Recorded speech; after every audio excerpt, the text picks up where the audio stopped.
سبحان اللہ و بحمدہ عدد خلقہ و رضا نفسہ و زینت عرشہ و مداد کلماتہ. اعوذ باللہ من الشیطان الرجیم. بسم اللہ الرحمن الرحیم. رب اشرح لی صدری ویسر لی امری واحلل عقدۃ من لسانی یفقہوا قولی واجعل لی وزیرا من اہلی. اللہم فقہنا فی الدین. رب زدنی علما. اللہم انی اسألک علما نافعا رزقا طیبا وعملا متقبلا. آمین ثم آمین. تفسیر سورہ الفلق، سورہ الناس، تفسیر معوذتین.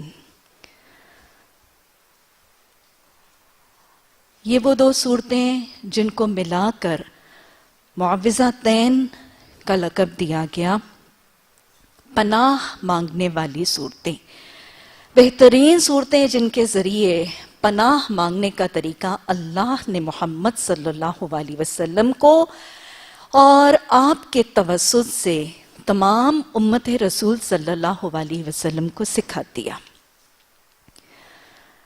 قرآن مجید کی آخری دو صورتیں مصحف میں الگ ناموں سے موجود، دونوں کے درمیان بسم اللہ کا وقفہ. صورتیں دونوں الگ ہیں لیکن دونوں کو ملا کے معوذتین کہا جاتا ہے، پناہ مانگنے والی صورتیں. اکثر روایات سے یہ پتہ چلتا ہے، امام بہقی اس بات کا دلیل دیتے ہیں کہ یہ دونوں صورتیں ایک ہی وقت میں نازل ہوئیں. کچھ روایات میں یہ پتہ چلتا ہے کہ آگے پیچھے دو الگ الگ وحی، لیکن اکثر روایات میں پتہ چلتا ہے کہ ایک ہی وحی ایک ہی موقع پر دونوں صورتیں جو ہیں وہ نازل ہوئیں. مضامین، مباحث، مضمون دونوں کے بالکل یکساں. تفسیر ان کی الگ الگ بیان کی جائے گی لیکن یہ دو الگ صورتیں ہیں and they make a pair. زمانہ نزول کے حوالے سے اگر دیکھا جائے تو حسن بصری، اکرمہ، عطاء، جابر بن زید یہ اس کو مکی صورت قرار دیتے ہیں، اور حضرت عبداللہ بن عباس رضی اللہ تعالی عنہ ان کے حوالے سے ایک قول کے حوالے سے یہ مکی صورت ہے، اور انہی کی دوسری روایت سے اس کو مدنی کہا گیا ہے. ابن عباس رضی اللہ تعالیٰ عنہ اور حضرت عبداللہ بن زبیر اور قتادہ اس کو مدنی صورت بھی قرار دیتے ہیں، اور مدنی کا حوالہ مسلم، ترمذی، نسائی اور مسند احمد میں حضرت عقبہ بن عامر رضی اللہ تعالیٰ عنہ کی روایت سے حدیث سے ملتا ہے. حضرت عقبہ بن عامر رضی اللہ تعالیٰ عنہ فرماتے ہیں کہ رسول اللہ صلی اللہ علیہ وسلم نے ایک دن مجھ سے فرمایا کہ تمہیں پتہ ہے کہ آج رات مجھ پر کیسی آیات نازل ہوئیں؟ کہ تمہیں معلوم ہے کہ آج مجھ پر کیسی آیات نازل ہوئیں؟ اور پھر آپ صلی اللہ علیہ وسلم نے خود ہی اس سوال کا جواب دیا، بے مثل آیات، یعنی ایسی آیات لم یرا مثلہن، کہ کسی شخص نے ان جیسی کوئی مثال، ان جیسی مانند کوئی صورتیں دیکھی ہی نہیں. اور ہمیں پتہ چلتا ہے کہ حضرت عقبہ بن عامر انہوں نے مدنی دور میں اسلام قبول کیا تھا، اور ابو داؤد اور نسائی نے انہوں نے بھی اسی بات کو، ابن سعد، امام نسبی، امام بہقی، حافظ ابن حجر، ان سب کی روایت سے کہ نبی صلی اللہ علیہ وسلم مدینہ کے دور میں جب آپ پر جادو کا معاملہ ہوا تھا تو اکثر روایات میں یہ بھی آتا ہے کہ جب آپ پر جادو ہوا تھا تو اس وقت یہ دونوں صورتیں نازل ہوئی تھیں. تو یہ دو حوالے، آپ کے جادو کیے جانے کے بعد ان صورتوں کے نزول کا حوالہ، اور دوسرا حضرت عقبہ بن عامر کا حوالہ کہ یہ صورت نازل ہوئی اور آپ نے مجھے فرمایا کہ رات کو مجھ پر یہ بے مثل صورتیں نازل ہوئیں. یہ دونوں حوالے اس بات کو ثابت کرتے ہیں کہ جب آپ پر مدنی دور میں جادو ہوا یا حضرت عقبہ بن عامر کے قبول اسلام کے بعد ان کا نزول ہے، یہ دونوں حوالہ جات ان صورتوں کے مدنی ہونے کا حوالہ ثابت کرتے ہیں. لیکن میں نے آپ کو بتایا کہ مفسرین کا حوالہ یہ بھی موجود ہے کہ یہ مکی ہیں۔ اب ان دونوں حوالہ جات اور ان دونوں روایات کے درمیان تطبیق یا مطابقت کا معاملہ کیسے ہوگا؟ وہی جو میں پیچھے بھی بات کر چکی ہوں، یہ مطابقت کچھ یوں ہے کہ اکثر روایات میں یہ ہے کہ یہ صورتیں مکی تھیں، اور مکی دور میں نبی صلی اللہ علیہ وسلم کے خلاف جو مشرکین کے حملے اور آپ صلی اللہ علیہ وسلم کے خلاف قاتلانہ سرگرمیاں اور ہر قسم کا فتنہ اور ہر قسم کے جو ہیں اللہ کے بندوں کی طرف سے آزمائشیں اور مشکلات کے آنے کا امکان تھا، تو مکی دور میں اس فتنوں کے دور میں اور مشکلات کے دور میں نبی صلی اللہ علیہ وسلم پر یہ صورتیں نازل کی گئی تھیں۔ اور پھر جیسے ہم پہلے بھی بات کر چکے ہیں، ایک مکی اور مدنی کے اختلاف کو سیٹل کرنے کے حوالے سے یہ صورت پہلے نازل ہو چکی تھیں۔ پھر جب مدنی دور میں آپ پر جادو کا معاملہ ہوا تو ان کی یاد دہانی کے لیے حضرت جبریل امین نے اس وقت یاد دہانی کے لیے پھر آپ تشریف لائے، اور انہوں نے نبی صلی اللہ علیہ وسلم کو یہ یاد دہانی فرمائی کہ اس موقع پر جادو کو توڑنے اور اس کے اثر کو زائل کرنے کے لیے وہ معوذتین جو پہلے آپ پر نازل ہو چکی ہیں ان کو پڑھا جائے۔ اور یہاں جیسے حضرت عقبہ بن عامر کے حوالے سے واقعہ آ رہا ہے کہ رسول اللہ صلی اللہ علیہ وسلم نے فرمایا کہ رات پر مجھے رات کو یہ صورتیں دی گئیں، تو عین ممکن ہے کہ وحی کے ذریعے مدنی دور میں پھر سے انہی صورتوں کی یاد دہانی کا طریقہ اختیار کیا گیا ہوگا، کیونکہ مدنی دور میں بھی آپ کو پتہ ہے نبی صلی اللہ علیہ وسلم کے خلاف قاتلانہ سرگرمیاں موجود تھیں، آپ کو زہر آلود گوشت کھلایا گیا، یہودیوں نے آپ پر چکی کا پاٹ گرا کر آپ صلی اللہ علیہ وسلم کو شہید کرنے کی سازشیں، اور ہر طرف سے فتنہ موجود تھا۔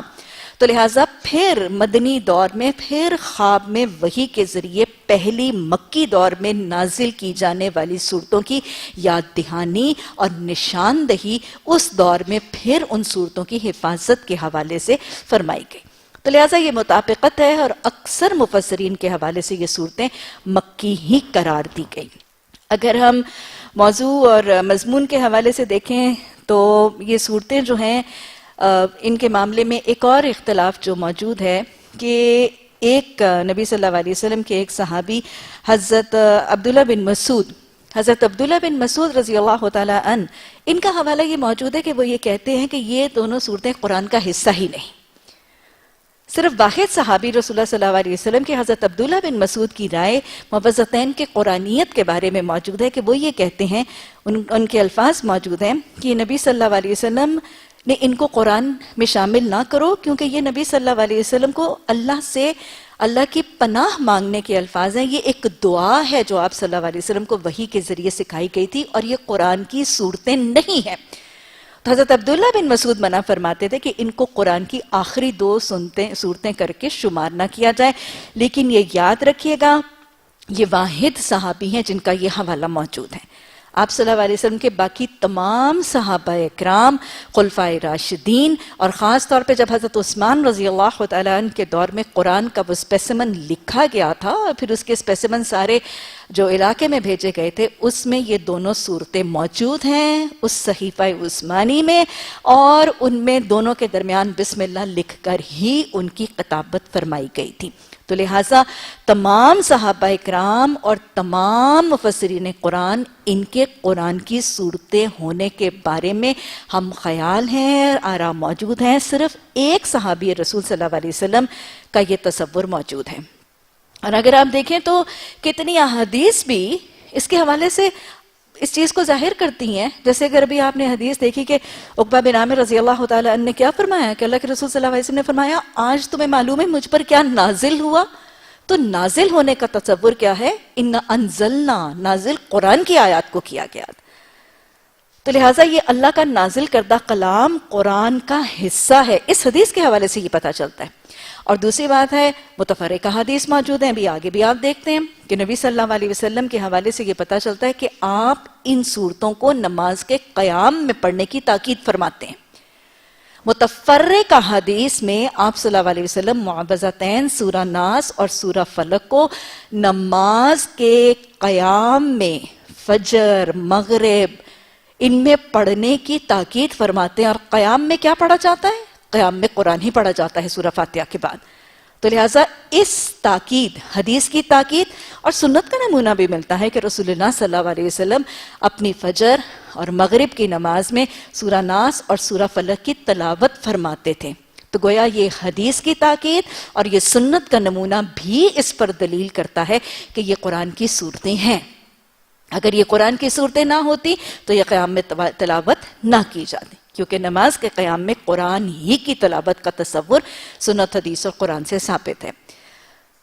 تو لہٰذا یہ قرآن کی آیت ہے، صرف قرآن کی صورتیں، اور صرف ایک صحابی ان کا یہ تصور کانسیپٹ موجود ہے، لیکن اس کے علاوہ باقی تمام مفسرین اس چیز پر ہم خیال ہیں کہ یہ قرآن کی سنتیں ہیں اور ان کی قرآنیت کے بارے میں کوئی شک موجود نہیں.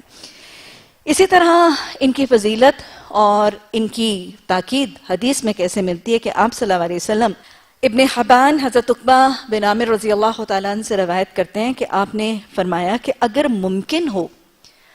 ممکن ہو تو تمہاری نمازوں سے ان دونوں صورتوں کی قرات نہ چھوٹنے پائے. تو گویا تاکید ہے حدیث میں. حضرت معاذ بن جبل رضی اللہ تعالیٰ عنہ کی روایت سے بھی حدیث ہے کہ آپ صلی اللہ علیہ وسلم نے صبح کی نماز میں یہ دونوں صورتیں پڑھیں. امام احمد مسند احمد میں صحیح حدیث کے ساتھ حوالہ دیتے ہیں کہ آپ صلی اللہ علیہ وسلم نے فرمایا کہ جب تم نماز پڑھو تو ان دونوں صورتوں کو پڑھا کرو. متفرقہ حدیث میں ان کو پڑھنے کی تاکید کی جا رہی ہے.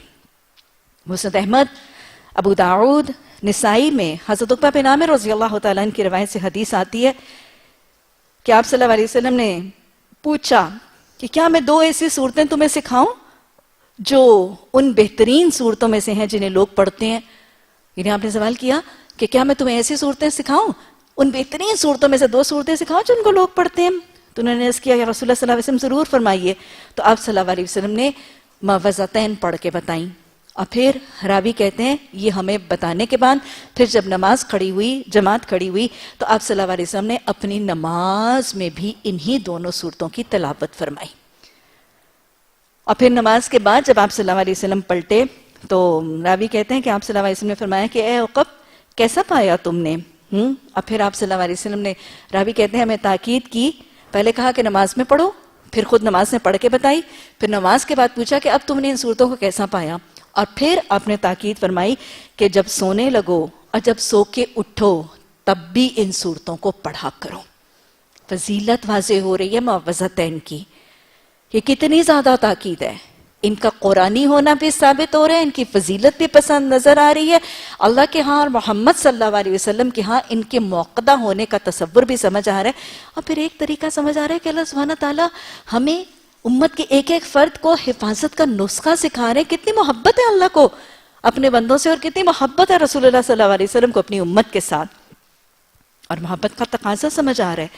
محبت کا تقاضا کیا ہے؟ محبت کا تقاضا ہے حفاظت کی فکر کرنا شیطان سے اور ضرر رساں چیزوں سے، حفاظت کی فکر کرنا اور حفاظت کی کوشش کرنا. یہ محبت کا پیمانہ اور تقاضا نظر آ رہا ہے.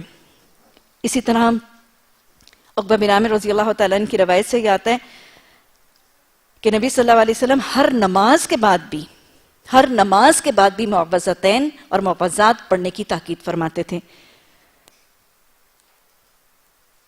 نسائی میں بھی حدیث کے الفاظ آتے ہیں حضرت عقبہ بن عامر رضی اللہ تعالیٰ عنہ کی روایت سے کہ فرماتے ہیں کہ رسول اللہ صلی اللہ علیہ وسلم سواری پر تھے اور میں آپ کے ساتھ ساتھ چل رہا تھا اور میرے ہاتھ آپ صلی اللہ علیہ وسلم کے پاؤں مبارک پر تھے.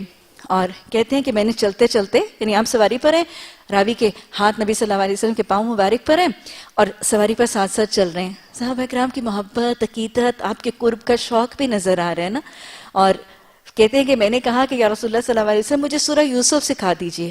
قرآن نے اس کو احسن القصص کہا ہے نا. تو کہتے ہیں کہ میں نے کہا یا رسول اللہ صلی اللہ علیہ وسلم مجھے سورہ یوسف سکھا دیجئے. تو پھر اس پر راوی کہتے ہیں کہ آپ صلی اللہ علیہ وسلم نے فرمایا کہ اللہ کے نزدیک بندے کے لیے قل اعوذ برب الفلق سے زیادہ نفع دینے والی چیز کوئی نہیں. صحابی نے کہا کہ مجھے سورہ یوسف سکھائیں، اور آپ نے بدلے میں کیا فرمایا؟ آپ نے فرمایا کہ جو سب سے زیادہ نفع دینے والی چیز اللہ نے اپنے بندے کے لیے نازل کی ہے وہ کیا ہے؟ سورہ الفلق. اسی طرح ایک اور روایت میں ابن سعد نے نقل کیا کہ اللہ کے رسول صلی اللہ علیہ وسلم نے مجھ سے فرمایا ابن حابس کیا میں تمہیں نہ بتاؤں کہ پناہ مانگنے والوں نے جتنی چیزوں سے پناہ مانگی ان میں سے سب سے افضل چیز کون سی ہے؟ کیا میں تمہیں وہ چیز نہ بتا دوں کہ پناہ مانگنے والوں نے جس چیز سے پناہ مانگی ان میں سے سب سے افضل چیز میں تمہیں نہ بتا دوں؟ تو نے کہا کہ یا رسول اللہ صلی اللہ علیہ وسلم ضرور ہی بتائیے. تو آپ نے فرمایا قل اعوذ برب الفلق قل اعوذ برب الناس. یہ دونوں صورتیں جتنی چیزوں سے پناہ مانگنے والے لوگ پناہ مانگتے ہیں ان تمام چیزوں سے یہ بہتر ہے. ام سلمہ رضی اللہ تعالیٰ عنہ کی روایت سے ہے کہ آپ صلی اللہ علیہ وسلم نے فرمایا اللہ کو جو صورتیں سب سے زیادہ پسند ہیں، کچھ روایات میں آتا ہے کہ آپ نے فرمایا اللہ کو پناہ مانگنے کے لیے جو صورتیں سب سے زیادہ پسند ہیں وہ قل اعوذ برب الفلق اور قل اعوذ برب الناس ہیں. تو لہٰذا یہ ان صورتوں کی فضیلت اور یہ اہمیت اور یہ ویسے بھی اللہ سے پناہ مانگنے کی فضیلت اور اس کی اللہ کے ہاں پسندیدگی. پھر اس کے بعد اس کے پس منظر میں چونکہ وہ واقعہ آتا ہے جہاں اللہ کے رسول صلی اللہ علیہ وسلم پر ایک جادو کا معاملہ ہوا تھا، تو یہ واقعہ بھی دہرا لیجئے. معاملہ کیا تھا؟ قاتلانہ سرگرمیاں، مخالفت نبی صلی اللہ علیہ وسلم کی جاری ہے، اپوزیشن ہے. غزوہ خیبر کے بعد 7 ہجری کے بعد، محرم 7 ہجری کے بعد یہود کچھ خیبر سے مدینہ آئے اور نبی صلی اللہ علیہ وسلم کی بہت زیادہ مخالفت میں اب بہت زیادہ بڑھ چکے تھے، اور اتنی نفرت اور اتنا زیادہ عناد کہ یہ مکہ مدینہ میں ایک بہت بڑا جادوگر تھا لبید بن عاصم. یہ لبید بن عاصم کے پاس سے یہودی آئے اور یہودیوں کے کچھ سردار آئے لبید بن عاصم کے پاس اس کو ماہر جادوگر سمجھ کے، اور اس سے یہ درخواست کی انہوں نے کہ دیکھو ہم نے محمد صلی اللہ علیہ وسلم پر ہر قسم کی قاتلانہ سازشیں جو ہیں وہ جاری کرنے کی کوشش کی لیکن وہ بچ نکلتے ہیں، تو ہم تمہارے پاس آئیں گے. ہم نے تمہارے جادوگر کے جو فن ہے نا اس کے بارے میں بہت سنے. اور انہوں نے کیا کیا؟ اس کو 3 اشرفیاں دیں، اور ان کو 3 اشرفیاں دینے کے بعد کہا کہ اب تم محمد صلی اللہ علیہ وسلم پر جادو کر دو. یہ بھی مان گیا، یہ یہودی بھی تھا اور جادوگر بھی تھا. یہ کیا ہے؟ تعاونوا علی الاثم والعدوان، ظلم اور زیادتی کے کام پر ایک دوسرے کی معاونت. 3 اشرفی کے عوض لبید بن عاصم جو ہے وہ محمد صلی اللہ علیہ وسلم پر جادو کرنے پر راضی ہو گیا. نبی صلی اللہ علیہ وسلم کی خدمت میں ایک یہودی لڑکا تھا. اس یہودی لڑکے سے ساز باز کر کے انہوں نے نبی صلی اللہ علیہ وسلم کی کنگھی مبارک حاصل کی جس میں نبی صلی اللہ علیہ وسلم کے بال منہ مبارک تھے، اور انہی بالوں کے ذریعے انہوں نے جادو کیا. اصل میں پتہ چلتا ہے کہ لبید بن عاصم کی جو بہنیں ہیں نا وہ اس سے زیادہ ماہر جادوگرنیاں تھیں. اللہ نے قرآن میں نفاثات فی العقد، گروں پر پھونکے مارنے والی عورتوں کا تذکرہ شاید اسی لیے کیا کہ اس نے جادو خود نہیں کیا تھا، اس نے اپنی جادوگرنی بہنوں سے جو اس سے زیادہ ماہر جادوگرنیاں تھیں ان سے جادو کروایا تھا. تو لہٰذا بہن بھائیوں نے آپس میں ملی بھگت سے وہ 3 اشرفیوں کے عوض یہودی جو سرداروں نے دیے اس کے عوض جو ہے وہ نبی صلی اللہ علیہ وسلم کے منہ مبارک حاصل کیے اور جادو کیا.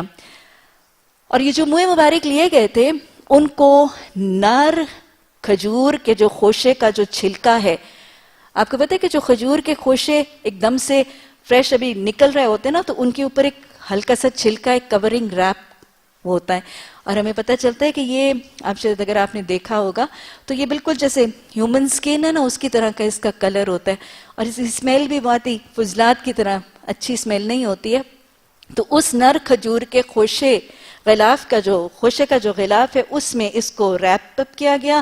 اور جس قبیلے کے ساتھ لبید بن عاصم کا تعلق تھا وہ بنی زریق کا قبیلہ تھا.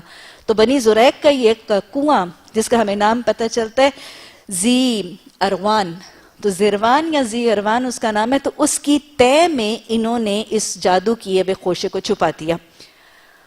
اب نبی صلی اللہ علیہ وسلم پر اس جادو کا اثر آہستہ آہستہ ہونے لگا. یاد رکھیے کہ جادو کا اثر ایک دم سے نہیں ہوتا، آہستہ آہستہ ہوتا ہے. نبی صلی اللہ علیہ وسلم پر وہ جادو کا اثر جو ہے وہ آہستہ آہستہ ہونے لگا. اور اس کے بعد کیا ہوا کہ رسول اللہ صلی اللہ علیہ وسلم کو یوں محسوس ہوتا ہے، خود آپ کے الفاظ موجود ہیں کہ مجھے ایسا لگتا تھا جیسے میں اندر سے گھلتا چلا جا رہا ہوں. اور یہ آپ صلی اللہ علیہ وسلم کے الفاظ یا آپ کے اور کسی معاملے پر اس جادو کا اثر نہیں ہوا تھا، اندر سے جیسے ایک ویکنس کی کیفیت تھی. اور جیسے آپ صلی اللہ علیہ وسلم کو لگتا تھا کہ میں نے کوئی کام آپ نے کر لیا ہوتا تھا اور آپ کو لگتا تھا کہ میں نے نہیں کیا. جیسے بس اوقات آپ کسی زوجہ محترمہ کے پاس تشریف لے جا چکے ہوتے تھے اور آپ کو لگتا تھا کہ میں نہیں کیا. تو اس طرح کوئی تھوڑا سا معاملہ اور ایک اندر سے ایک ویکنس کی کیفیت 40 دن میں اس کا اثر بہت اچھی طرح سے جم چکا تھا. اور جو آخری 3 دن ہے نا وہ نبی صلی اللہ علیہ وسلم میں بہت شدید اثر تھا اس کا. اور آہستہ آہستہ جب آپ اندر سے گھلنے لگے اور آپ کو وہ ویکنس کا معاملہ ہوا. لیکن یہ بات واضح طور پر ہمیں حدیث سے پتہ چلتی ہے کہ اس سے آپ کے قرآن اور آپ کے دین کی تعلیمات پر کسی قسم کا کوئی اثر نہیں ہوا. آپ کو حافظے، لاس آف میموری کا معاملہ نہیں ہوا تھا. اور اس دور میں کیونکہ بس اوقات لوگ یہ سمجھتے ہیں اور یہ جواز نکالتے ہیں کہ اس دور کے اندر نبی صلی اللہ علیہ وسلم کی جو احادیث روایت کی گئیں شاید اس میں حفظ کی کمی کی وجہ سے یا بھول چوک کی وجہ سے کسی قسم کا کوئی مغالطہ یا کسی قسم کی کوئی کمی کا معاملہ رہ گیا ہوگا. لیکن ہمیں حدیث سے پتہ چلتا ہے کہ اس دور میں آپ کے خطبات میں، آپ کے ارشادات میں، آپ کی تعلیمی نشستوں میں آپ کے حافظے کے اندر کوئی کمی کا معاملہ نہیں ہوا تھا. صرف ایک جنرل سی ویکنس تھی جو اندر سے آپ کو یہ احساس کہ آپ کمزور سے کمزور تر اور گھلتے چلے جا رہے ہیں. اور پھر ہمیں حدیث سے پتہ چلتا ہے حضرت عائشہ رضی اللہ تعالیٰ عنہ کی روایت سے حدیث آتی ہے کہ جب بہت زیادہ اس کا زور ہو گیا اور 40 دن کے بعد یہ جو آخری 3 دن ہے جب یہ جادو بہت زیادہ شدت پکڑ گیا تو پھر آپ صلی اللہ علیہ وسلم ایک دن بہت ہی کمزوری سی محسوس کر رہے ہیں تو آپ جب بستر پر لیٹ گئے، غنودگی سی کیفیت ہے اور اس میں ہلکی سی نیند آ گئی.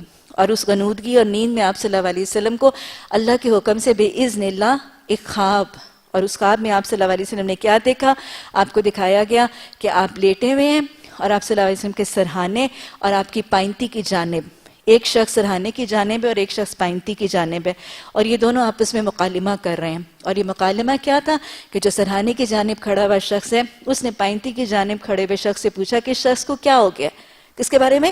محمد صلی اللہ علیہ وسلم کے بارے میں. ان دونوں نے ایک دوسرے سے پوچھا کہ اس شخص کو کیا ہو گیا؟ تو دوسرے شخص نے جسے پوچھا گیا اس نے اس چیز کا تذکرہ کیا کہ اس پر جادو ہو گیا ہے. یعنی آپ کو خواب کے ذریعے اس بات کی خبر دے دی گئی کہ آپ صلی اللہ علیہ وسلم پر سحر یعنی جادو کا معاملہ ہو گیا. اور پھر ان کے آپس کے مکالمے کے ذریعے سے آپ صلی اللہ علیہ وسلم کو یہ خبر دے دی گئی کہ آپ پر جادو کس نے کیا ہے، اور وہ جادو کیے جانے والا جو سارا ٹونا اور وہ بال اور وہ منتر کی جو چیزیں تھیں وہ کہاں پر ہے کہ بنی زریق کا جو وہ کنواں ہے اس کے نیچے. اور پھر خواب ہی کے ذریعے اللہ کے رسول صلی اللہ علیہ وسلم کو اس جادو کے توڑ کا طریقہ بھی سکھایا گیا تھا کہ اس کنویں کے پانی کو نکالا جائے گا اور کنویں کے پانی کو سوتنے کے بعد وہ جو جادو جس پر کیا گیا تھا اس کو باہر نکالا جائے گا. بہرحال ہمیں روایت سے پتہ چلتا ہے کہ اللہ کے رسول صلی اللہ علیہ وسلم نے اپنے 2 صحابہ اکرام حضرت زبیر اور حضرت عمار اور حضرت زبیر ان دونوں صحابہ اکرام کو اس کنویں کے پاس بھیجا گیا. کنویں کا پانی جو ہے وہ نکالا گیا اور پھر کچھ روایت میں پتہ چلتا ہے کہ آپ خود بھی 2 صحابہ اکرام کے ساتھ وہاں تشریف لے گئے اور پھر کنویں کی تہہ سے وہ جو نر خوشہ جو تھا، کھجور کا جو نر خوشہ تھا اس کے غلاف میں وہ جو لپٹا وہ جادو کا وہ تھا اس کو باہر نکالا گیا. اور پھر اس کے بعد حضرت جبریل امین تشریف لائے اور وہ جو چیز جس پر جادو کی تھی وہ کس طرح تھا کہ وہ کنگھی جس پر نبی صلی اللہ علیہ وسلم کے منہ مبارک تھے اس پر کچھ دھاگا لپیٹ دیا گیا تھا اور اس میں 11 گریں لگائی گئی تھیں. جب ہم نے جادو کی حقیقت پر بات کی تھی تو تبھی میں نے آپ کو بتایا تھا کہ بہت سے کام جو ہیں وہ گریں لگا کر بھی کیا جاتا ہے اور اس پر کچھ منتر وغیرہ پھونکا جاتا ہے. تو وہ آپ صلی اللہ علیہ وسلم کی کنگھی مبارک اور آپ کے منہ مبارک پر کچھ دھاگا لپیٹا گیا تھا اور اس پہ 11 گریں لگی ہوئی تھیں اور پھر اس کے ساتھ ایک موم کا پتلا بھی تھا اور موم کے پتلے کے اندر سوئیاں چبھوئی گئی تھیں اور سوئیوں پر بھی دھاگوں کے ساتھ گریں لگا کر ان کو باندھ دیا گیا تھا. جب یہ نکالا گیا حضرت جبریل امین تشریف لائے، آپ صلی اللہ علیہ وسلم تشریف فرما تھے، آپ بیٹھے ہوئے تھے. حضرت جبریل امین نے آپ صلی اللہ علیہ وسلم کو ان پر سورہ ناس اور سورہ فلق معوذتین پڑھنے کی تاکید فرمائی اور راوی فرماتے ہیں کہ آپ صلی اللہ علیہ وسلم معوذتین، سورہ ناس، سورہ فلق پڑھتے چلے جا رہے تھے اور آپ ایک ایک کر کے گرہ کھولتے چلے جا رہے تھے. اور حدیث بتاتی ہے کہ آپ صلی اللہ علیہ وسلم خود اپنی کیفیت بتاتے ہیں کہ جیسے جیسے یہ صورتیں پڑھ کر وہ گریں کھلتی جا رہی تھیں مجھے ایسے محسوس ہوتا تھا کہ وہ جو ایک بندش اور ایک تنگی کی کیفیت تھی اس سے میں کھلتا چلا جا رہا ہوں. جیسے حواس کو باندھ اور جکڑ دیا گیا تھا نا، تو وہ جس چیز کی ایک جکڑے جانے کی کیفیت تھی تو ایسے لگتا ہے کہ جیسے میں کھلتا چلا جا رہا تھا اور میرے اعصاب اور میرا سارا جو ہے وہ ریلیز ہوتا چلا جا رہا تھا اور اس سے یہ کہ مجھے بالکل لگا کہ میں ہر بندش سے آزاد ہو گیا ہوں. وہ جو مجھے جکڑا گیا تھا اس قید سے مجھے نجات سی مل گئی. اور آپ صلی اللہ علیہ وسلم کا یہ سارا عمل کیسے تھا؟ بسم اللہ پڑھا اور سورہ ناس اور سورہ فلق پڑھتے جا رہے تھے اور وہ گریں کھولتے چلے جا رہے تھے. بہرحال آپ صلی اللہ علیہ وسلم کو خواب میں لبید بن عاصم کا نام بھی بتایا گیا تھا. اس کے بعد اس کو بلایا گیا، لبید بن عاصم کو بلایا گیا، اس سے پوچھا گیا تو اس نے اقرار کر لیا اسے پوچھا گیا کہ تم نے کیا واقعی یہ عمل کیا؟ تو اس نے اقرار کر لیا. سارے یہ لوگ انکار کر ہی نہیں سکتے تھے نا, ان کو پتہ ہوتا تھا. آپ دیکھیں کہ ان کو نبی صلی اللہ علیہ وسلم کی نبوت اور وحی کی کیفیت کا علم تھا, اس کے باوجود ایمان نصیب نہیں ہوتا تھا. ضد ہے نا, ڈٹائی ہے. بہرحال انہوں نے, اس کو پتا تھا کہ نبی صلی اللہ علیہ وسلم کو بات صحیح کا علم ہے اور آپ کو ضروری وحی کے ذریعے خبر دی ہوگی. جب ان کو پوچھا گیا تو اس نے اقرار کر لیا, اور جب اس نے اقرار کر لیا نبی صلی اللہ علیہ وسلم کا اِنَّكَ لَعَلَىٰ خُلُقٍ عَظِيمٍ, بہترین اخلاق کیا ہے. آپ صلی اللہ علیہ وسلم نے, جو حضرت عائشہ رضی اللہ تعالی عنہ فرماتی ہیں, آپ نے اپنے ذاتی زیادتی کی بنیاد پر یا اپنے ذاتی ظلم کی بنیاد پر کسی سے انتقام نہیں لیا. کسی نے آپ پر زیادتی کی, آپ پر ذاتی معاملے میں اگر کسی نے ظلم اور زیادتی کی تو آپ نے اسے کبھی انتقام نہیں لیا. آپ نے وہ جس کے بارے میں یہ ہائی لائٹ ہو کے آئیڈینٹیفائی ہو گیا کہ اس نے جو ہے وہ جادو کا معاملہ کیا تھا, آپ نے اس کو معاف کر دیا اور اس کو چھوڑ دیا. کیا ہے وہی صفت جو اللہ قرآن میں فرماتے ہیں نا, جنتیوں کی صفت کیا ہے؟ غصے کو پی جاتے ہیں, قاظمین الغیظ عافین عن الناس, اس کو معاف کر دیتے ہیں اور پھر اس کو چھوڑ دیتے ہیں, آزاد کر دیا. یہ بھی نہیں کہ قید میں کر دیا ہوتا یا اس کو غلامی بنا دیا ہوتا, آپ نے اس کو چھوڑ دیا. یہ احسان کا طریقہ ہے.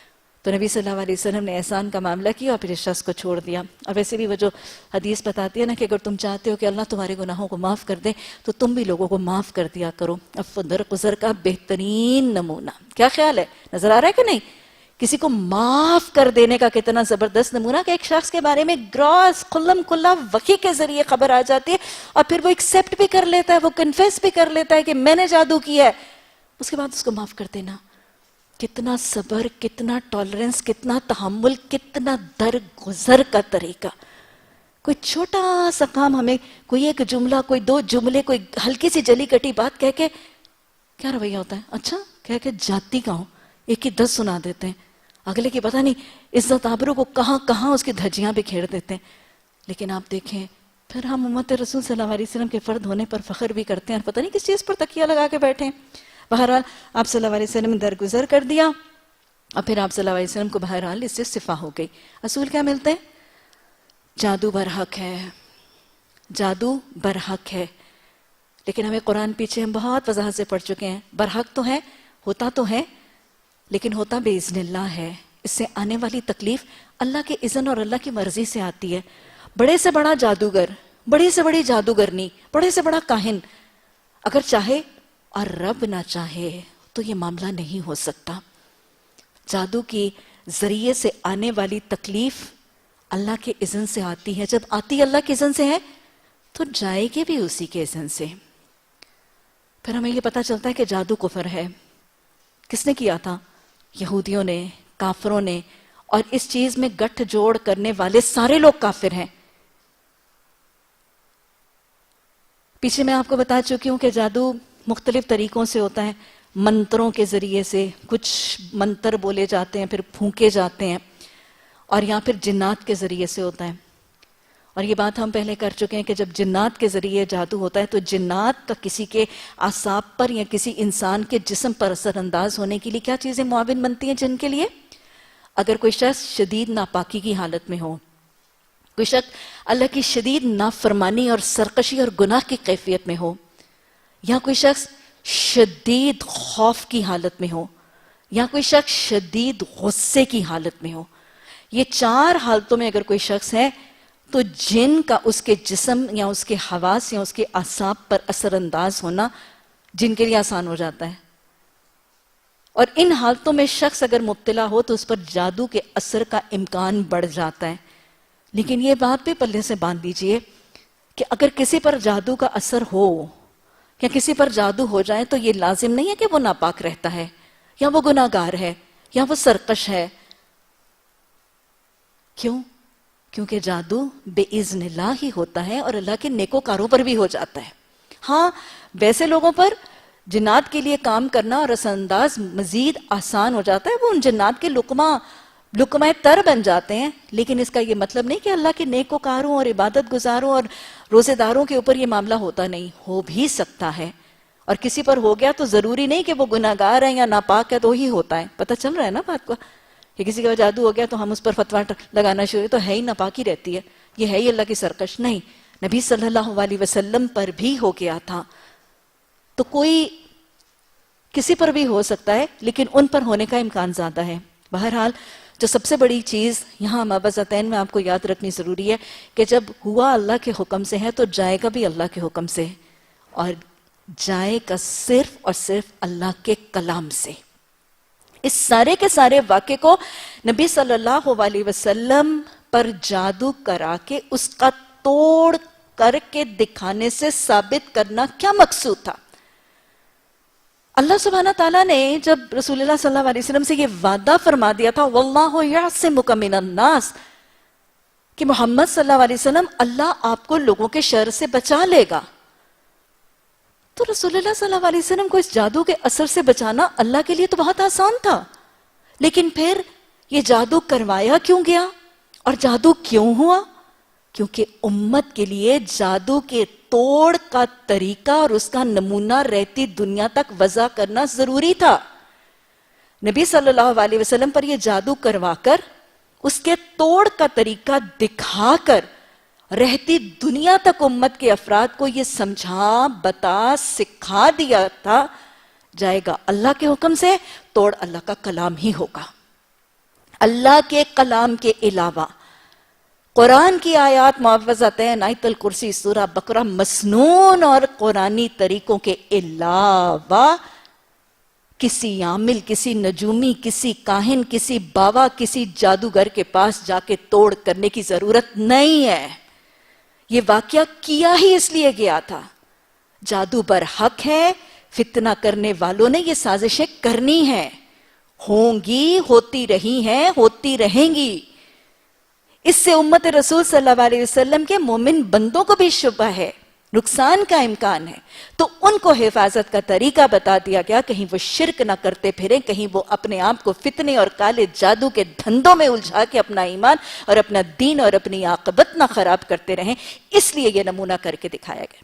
بس اوقات لوگ سوال کرتے ہیں نبی صلی اللہ علیہ وسلم جادو کیوں ہوا تھا، کیا حکمت تھی، اور جادو کا توڑ جو ہے وہ کسی عامل کے پاس، کسی کاہن کے پاس، کسی جادوگر کے پاس جا کے اس کا توڑ کروانے کا کیوں جائز نہیں ہے؟ اگر جائز ہوتا اور اگر صحیح ہوتا تو اس واقعے سے ظاہر کر دیا جاتا۔ طریقہ صرف اور صرف قرآن کی آیات معوذتین بہترین طریقہ ہے۔ اللہ کے رسول صلی اللہ علیہ وسلم اللہ کے محبوب تھے، حضرت جبریل امین امین تھے۔ اگر اللہ نے اپنے محبوب صلی اللہ علیہ وسلم کو یہ نسخہ بتایا ہے تو یاد رکھ لیجئے اس سے بہتر جادو کے توڑ کا اور کوئی نسخہ نہیں ہو سکتا۔ اپنے محبوب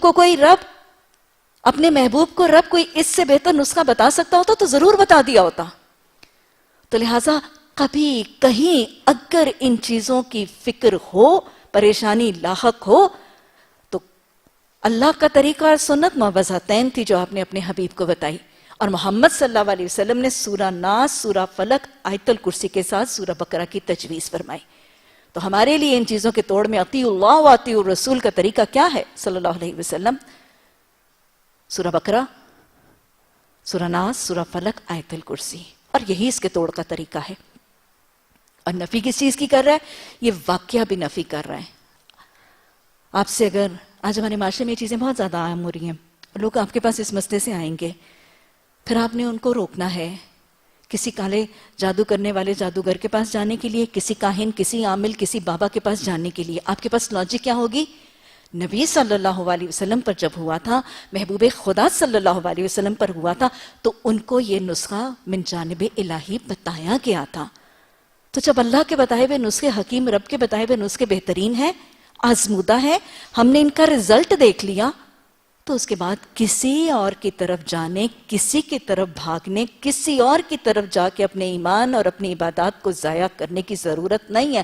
حدیث کے الفاظ ہیں نا، جب کوئی کسی کاہن کے پاس جاتا ہے اور اس کے بتائے ہوئے علم کی تصدیق کرتا ہے، تو الفاظ کیا تھے؟ اس کی 40 دن کی نماز قبول نہیں ہوتی، اور اس نے کفر کیا اس دین سے جو محمد صلی اللہ علیہ وسلم دے کر بھیجے گئے ہیں۔ تو لہٰذا اللہ سبحانہ تعالیٰ ہمیں اپنے علم میں اتنی دسترس دے اور ہماری زبانوں پر اتنی روانی دے اور ہمیں ان لاجکس کا اتنا حفظ دے کہ اللہ سبحانہ تعالیٰ ہم ان لوگوں کو لاجیکلی ان چیزوں پر قائل کر سکیں۔ آج ہمارے معاشرے میں جادو بھی ہے اور ان کے توڑ کے لیے کالے جادو کے کہانت کے طریقے بھی موجود ہیں، اور وہ کفر اور شرک کا طریقہ اللہ بھولے بھالے لوگوں کو ہمیں ان کے جنگل میں پھنس کر اپنے ایمان اور اپنے دین اور عبادات کو ضائع کرنے سے بچانے کی توفیق عطا فرمائے۔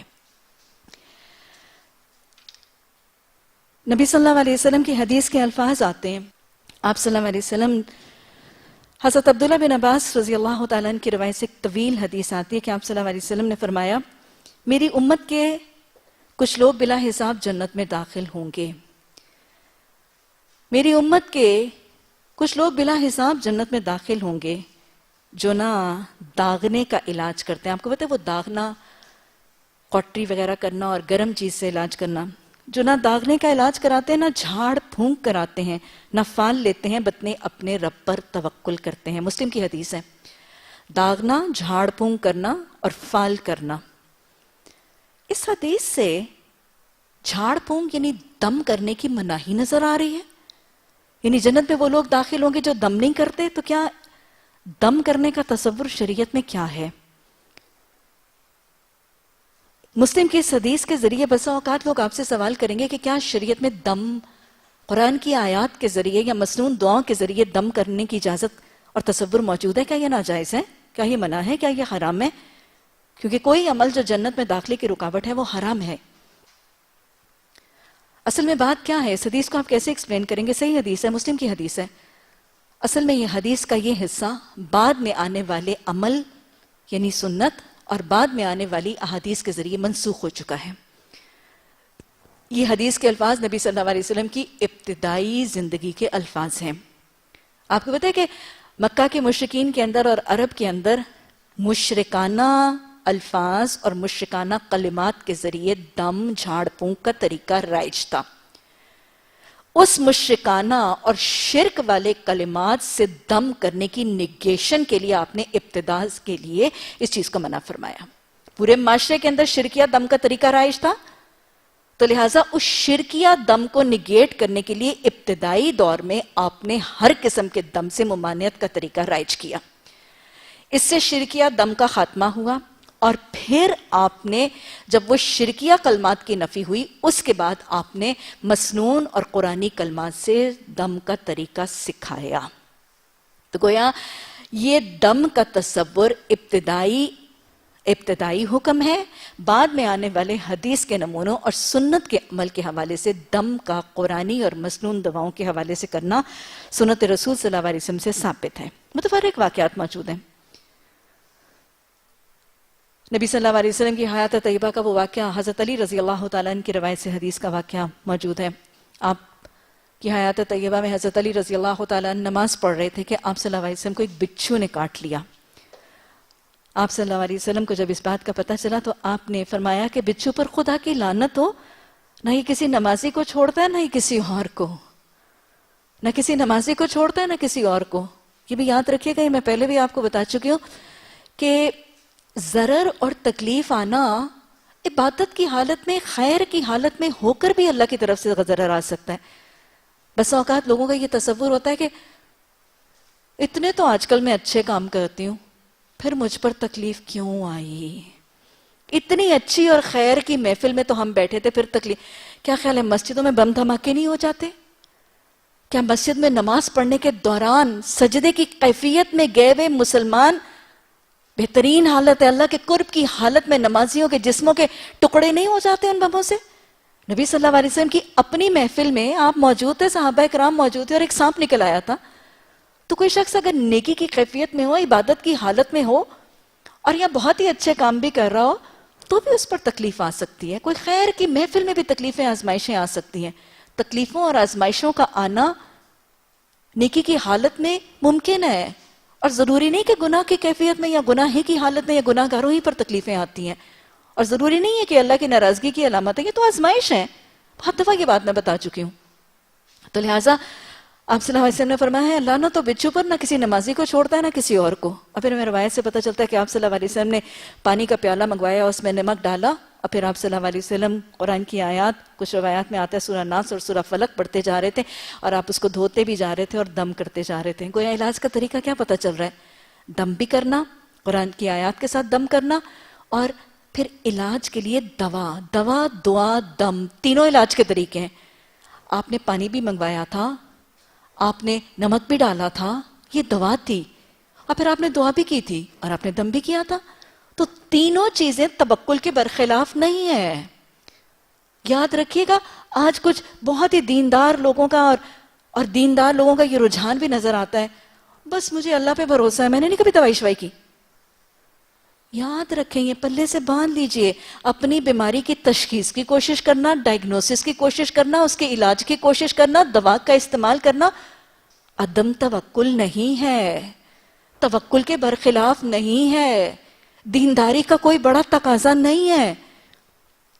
ہم اوقات کچھ لوگ کہہ رہے ہیں تمہیں اللہ پہ بھروسہ ہی نہیں ہے، دوائیاں کھاتی پھرتی ہو. کیوں بھائی؟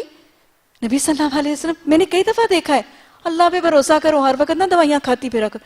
بھائی دوا بھی کھاؤ اور دعا بھی کرو، اور اگر دم ہے تو دم بھی کرو. یہ سارے طریقے جو ہیں وہ سنت سے ثابت ہیں، اور ان میں سے کوئی ایک طریقہ اپنانا عدم توکل اور لیک آف ڈیپینڈنس آن اللہ ہرگز نہیں ہے. اور نہ ہی کوئی دینداری کا بہت تقاضا ہے، میں بڑی نیک ہوں، میں کوئی نہیں دوائیاں شوائیاں کراتی. یہ کیا طریقہ ہے؟ دوا کی ضرورت ہے تو ضرور کرایا کریں. صحت کس کی امانت ہے؟ صحت کیا ہے؟ اللہ کی نعمت بھی ہے، اور یاد رکھیں کہ صحت امانت بھی ہے، انعام بھی ہے، نعمت بھی ہے اور امانت بھی ہے. تو صحت کا خیال رکھنا امانت میں، امانت کا حق ادا کرنے کا طریقہ ہے. اور دین کے ساتھ جڑنے والے اور قرآن کی دعوت اور تبلیغ میں جڑنے والوں کو تو ویسے بھی اپنی صحت کا بہت خیال رکھنا ہے. کیوں؟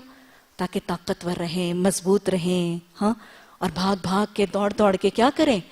بلغ ما انزل الیک من ربک ومن احسن قولا ممن دعا الی اللہ.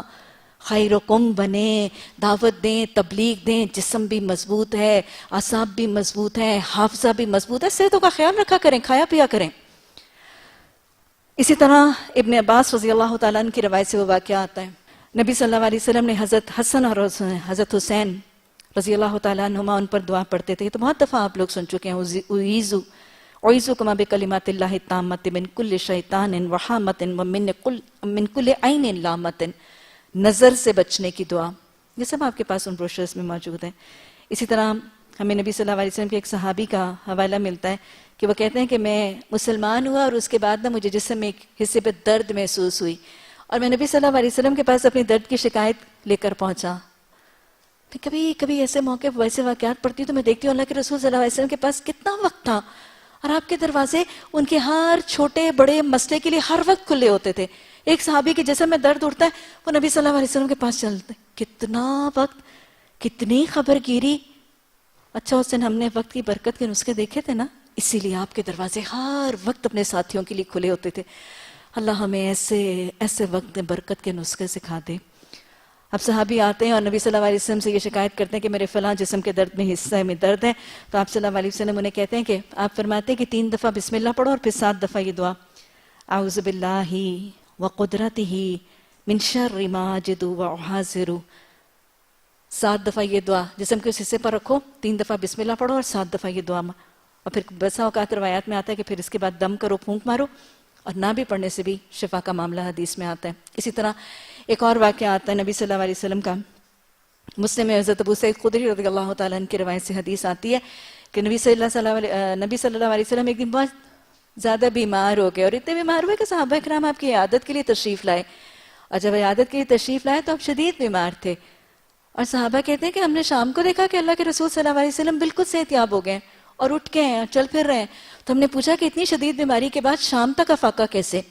تو اس پر آپ صلی اللہ علیہ وسلم نے فرمایا کہ جبریل امین میرے پاس تشریف لائے تھے اور انہوں نے مجھ پر دم کیا تھا. گویا دم کا کرنا قرآن، حدیث، سنت اور حدیث سنت جبرائیل علیہ السلام سے بھی ثابت ہے. بسم اللہ یرقیکا واللہ یشفیکا، یہ وہ جو بیماری کو دور کرنے کی دعا ہے اور نظر سے بچنے کی دعا ہے. تو آپ صلی اللہ علیہ وسلم پر حضرت جبریل امین نے صبح آپ کو بیماری ہے، شام کو بالکل ٹھیک ہو جاتے ہیں، پوری کی پوری بیماری جاتی رہتی ہے. قرآن کی آیات اور مسنون الفاظ سے دم کس کو فائدہ دیتا ہے؟ جو یقین سے کرتا ہے، جس کو یقین ہے کہ یہ میری شفا کا ذریعہ بنے گا، شفا اسی کو ملتی ہے. لیکن جو شک اور تردد سے کرتا ہے، قرآن میں آپ کو آیت بتا چکی ہوں نا، قرآن میں آیت آئی تھی، ہم نے اس کو ہائی لائٹ کیا تھا. بس اوقات آپ لوگوں کو دم کے لیے کوئی بات بتائیں گے یا قرآن کی آیت بتائیں گے یا کوئی دعا بتائیں گے، اور وہ آپ کو آ کے جواب دیں گے آپ نے پڑھنے کے لیے کچھ بتایا تھا، میری تکلیف تو الٹی بڑھ گئی ہے. ہاں کئی دفعہ ہوگا، لوگ آئیں گے اور یہ کہیں گے میری تکلیف تو الٹی بڑھ گئی ہے. قرآن نے کہا ہے نا کہ جو لوگ قرآن کی آیات پر ایمان کے ساتھ تعلق قائم نہیں کرتے ان کے خسارے اور ان کی تکلیف میں مزید اضافے کا ذریعہ بن جاتا ہے. تو یہ دم اور ان تمام چیزوں سے فائدہ اسی کو ہوتا ہے جو کامل یقین اور پختہ ایمان کے ساتھ کرتا ہے. اسی طرح دم اور یہ جھاڑ پھونک کے تصور کا ہونا ایک اور واقعے سے ثابت ہے. حضرت ام سلمہ مسند احمد میں واقعہ، حضرت حفصہ ام المومنین حضرت حفصہ رضی اللہ تعالیٰ عنہ کا واقعہ ہے. کہتی ہیں کہ میں اور ایک خاتون میرے پاس، جن کے پاس دم کا طریقہ ان کو آتا تھا، تو کہتی ہیں وہ میرے پاس بیٹھی مجھ پر دم کر رہی تھی، پڑھ رہی تھی قرآن کی آیات اور مجھ پر دم کر رہی تھی. اللہ کے رسول صلی اللہ علیہ وسلم تشریف لائے اور آپ صلی اللہ علیہ وسلم نے فرمایا کہ حفصہ کو بھی دم کا طریقہ سکھاؤ. گویا دم کرنا حدیث میں اس کی اجازت موجود ہے، سنت سے ثابت ہے، قرآن کی آیات سے ہوگا اور حدیث کے الفاظ مسنون دعاؤں سے ہوگا. کیونکہ واقعہ موجود ہے کہ نبی صلی اللہ علیہ وسلم کے پاس کچھ لوگ حاضر ہوئے اور انہوں نے کہا کہ یا رسول اللہ صلی اللہ علیہ وسلم ہم دم کرتے ہیں. تو آپ صلی اللہ علیہ وسلم نے فرمایا پیش کرو، اور پیش کرو اپنے دم کے کلمات جو ہے وہ مجھ پر پیش کرو کہ مجھے بتاؤ تم کن کلمات اور کن الفاظ کے ساتھ دم کرتے ہو. تو وہ کلمات جن میں شرک نہیں ہے، وہ کلمات جن میں شرک نہیں ہے، اور وہ جو قرآن کی آیات ہیں یا جو مسنون دعاؤں سے ثابت ہیں، صرف اور صرف دم انہی کے ذریعے کیا جا سکتا ہے. اور دم کرنے والی صورتوں میں سے بہترین جو ہمیں حدیث سے ثابت ہیں، سورہ رقیہ، کون سی سورت؟ سورہ فاتحہ اور سورہ ناس اور سورہ فلق. بسم اللہ الرحمن الرحیم. قل اعوذ برب الفلق من شر ما خلق ومن شر غاسق اذا وقب ومن شر النفاثات في العقد ومن شر حاسد اذا حسد. کہہ دیجئے میں پناہ مانگتا ہوں ساتھ رب الفلق. پناہ مانگی جا رہی ہے. معوذتین دو پناہ مانگنے والی صورتیں اگر ہم دیکھیں تو بالکل شروع میں سورہ فاتحہ اور ان کا تعلق دیکھیں. قرآن کے آغاز میں اگر ہم صورتیں دیکھتے ہیں تو اللہ سبحانہ تعالیٰ نے پہلی سورت سورہ الدعا اور پھر سورہ دعا کے بعد قرآن کی آخری دو صورتیں معوذتین. دوسری صورت الزہراوین، پہلی دو صورتیں الزہراوین. ایک غنا بھی دیکھیے، ایک قافیہ ردیف بھی دیکھیے. دوسری اور تیسری دو صورتیں کون سی ہیں؟ الزہراوین. آخری دو صورتیں معوذتین. ایک رتم بھی ہے، ایک قافیہ ردیف بھی ہے. قرآن کے اندر ایک غنا بھی تو ہے نا، ایک شاعرانہ انداز پہ موجود ہے. اور ویسے بھی اگر آپ دیکھیں تو سورہ فاتحہ میں بندے نے اللہ سے کیا مانگا؟ اس پوری کی پوری سورت قرآن اور اینڈ میں یہ دو حفاظت کی صورتوں کا ربط کیا ہے جو بالکل شروع میں مانگا جا رہا ہے اللہ سے پناہ. سورہ فاتحہ میں، سورہ دعا میں بندہ کیا کہتا ہے؟ اللہ مجھے ہدایت کا رستہ دکھا دے. اہدنا الصراط المستقیم صراط الذین انعمت علیہم. مجھے وہ لوگ جو تیرے انعام یافتہ لوگ تھے ان کی ہدایت کا رستہ دکھا دے. جب بندہ یہ دعا کرتا ہے تو پھر اللہ اس دعا کے جواب میں، اللہ کیا ہے؟ اللہ سمیع الدعا ہے، ہر ایک کی دعا سنتا ہے، مجیب الدعا ہے، دعاؤں کا جواب بھی دیتا ہے. شہرک سے قریب ہے، خالی ہاتھ لوٹاتے تو اس کو حیا آتی ہے نا. اور سب سے زیادہ دعا جو اللہ کو محبوب ہے، یہ پلے سے باندھ لیجئے، جو سب سے زیادہ دو دعائیں اللہ کو سب سے زیادہ پسند ہے، ایک بخشش کی دعا اور ہدایت کی دعا. بخشش کی دعا اور ہدایت کی دعا. اور ایک دعا ہم پیچھے سنتے ہیں، بہت دفعہ ہم نے دیکھا کہ اللہ سبحانہ تعالیٰ کی دعا کی قبولیت کے مختلف طریقے ہیں نا. 4 مختلف طریقے ہم دیکھ چکے ہیں. یا اللہ وہی دیتا ہے، یا اس کے بدلے کچھ اور دیتا ہے، یا کوئی تکلیف ڈالتا ہے، یا اجر کے لیے اس کو محفوظ رکھتا ہے، یا اس کی شکل میں قیامت کے دن کچھ اور دے گا. لیکن ایک دعا جس کو اللہ دنیا میں اسی شکل میں ضرور قبول کرتا ہے. طویل حدیث ہے جس کا مفہوم ہمیں یہ بتا رہی ہے. میں حدیث کے الفاظ نہیں بتا رہی، حدیث کا مفہوم بتا رہی ہوں. دو دعائیں میں نے آپ کو بتائیں کہ دو دعائیں جو اللہ کو سب سے زیادہ پسند ہیں، استغفار اور بخشش کی دعا، اور دوسری دعا ہدایت کی دعا. یہ اللہ کی محبوب ترین دعائیں ہیں. بندہ جب یہ دعائیں کرتا ہے تو اللہ کو سب سے زیادہ محبت آتی ہے، اللہ سب سے زیادہ پسند کرتا ہے ان دعاؤں کو.